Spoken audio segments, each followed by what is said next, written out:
क्या कुरान में क्या लिखा है, फिक़ह में क्या लिखा है, इस्लाम में क्या लिखा है, ये आप तय करेंगे या मैं तय करूंगा? सर, इससे हम मजहब में दखलंदाजी कर रहे हैं। आप दुश्मन हैं मुसलमानों के, उसका सबूत ये बिल है।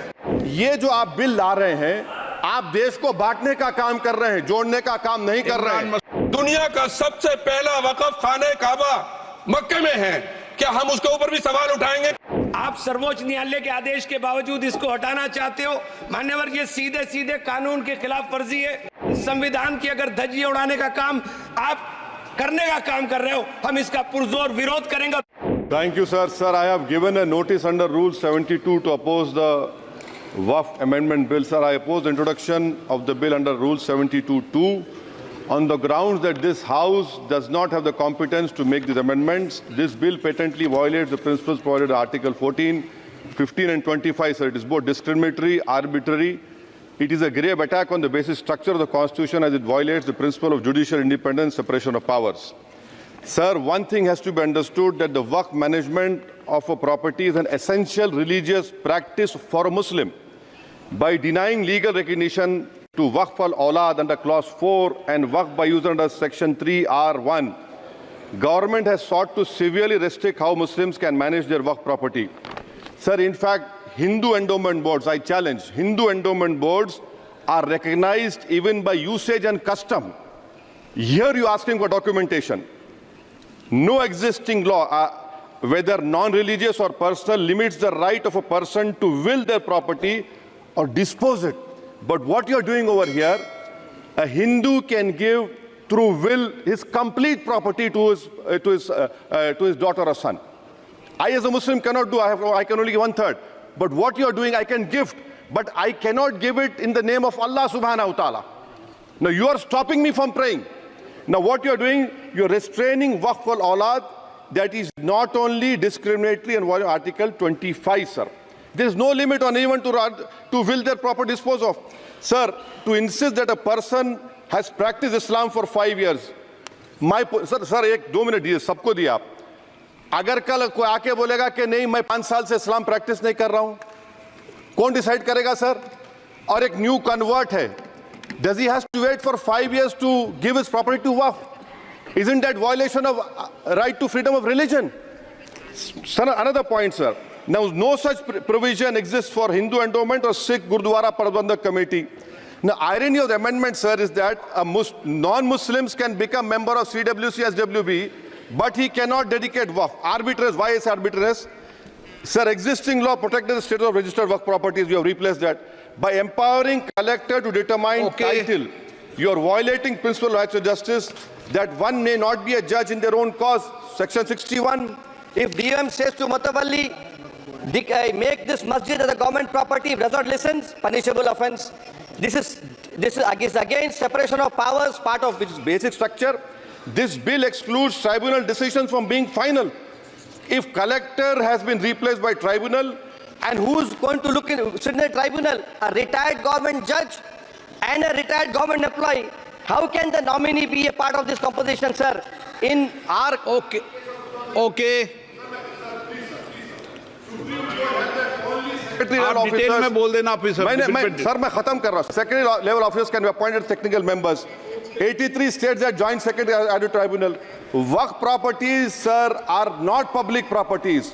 By removing Waqf by user, this government wants to take over Dargah, Masjid and Waqf properties. Sir, take this example of 107. You have made it more difficult to be removed. Encroachment happens. Section 37 removes protection to Waqf properties. Section 40 prejudicial amendments. And the government is, sir, government बोल रही है। Sir मैं खत्म कर रहा हूं sir, आधा minute.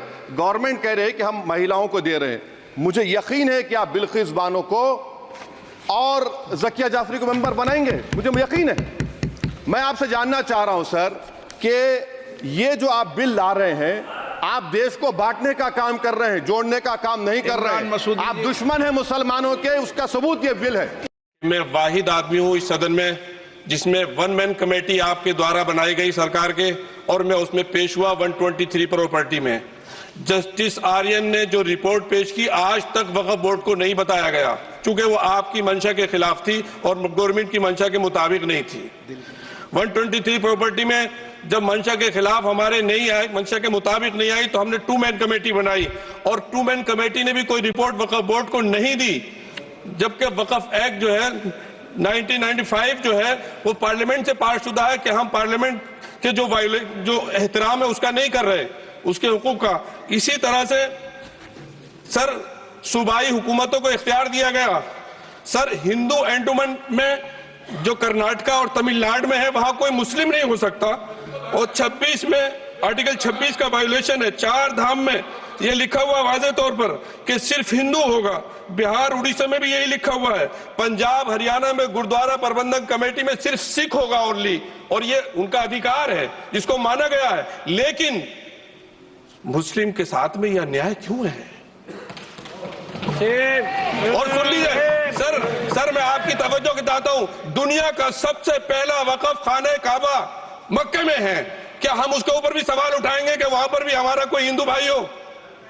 हम अपने वकार को, अपनी इज्जत को, अपने मुल्क की, अपने शान को, अपने संविधान को खुद अपने पैरों तले रौंद रहे हैं।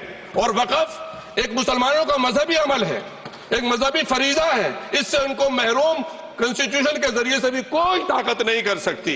सर ये हम बहुत बड़ी गलती करने जा रहे हैं, जिसका खुमियाजा हमें अभी नहीं सदियों तक हम भुगतते रहेंगे, क्योंकि हम खुद अपने कॉन्स्टिट्यूशन को, संविधान को, उसकी पामाली कर रहे हैं। अगर हमें इस सिलसिले में मैंने सर पूरा मैंने उसको मध्यम से पढ़ा है, और मैंने पूरी 40 तरामीम जो उसमें गलत है उसको लिखकर जो है वो मैं लेकर आया हूं। सर इसके जरिए से सरकारी अमले को बाज़ाब्ता तौर पर यह हक आखिर कलेक्टर को दिया जा रहा है, सर्वे कमिश्नर के इख्तियारात खत्म किए जा रहे हैं। आखिर सर्वे कमिश्नर भी तो गवर्नमेंट ऑफ इंडिया का होता है। सर ऐसे कैसे कर सकते हैं हम? और फिर सर उसमें मेरे मजहब के मुतालिक चीजें हैं तो वो कैसे कोई दूसरा तय करेगा? क्या कुरान में क्या लिखा है, फिक़ा में क्या लिखा है, इस्लाम में क्या लिखा है, ये आप तय करेंगे या मैं तय करूंगा? सर इससे हम मजहब में दखलंदाजी कर रहे हैं, इंटरफेरेंस ऑफ द रिलीजन कर रहे हैं। सर इस तरह के कवानीन से मुल्क की साख को नुकसान पहुंचेगा।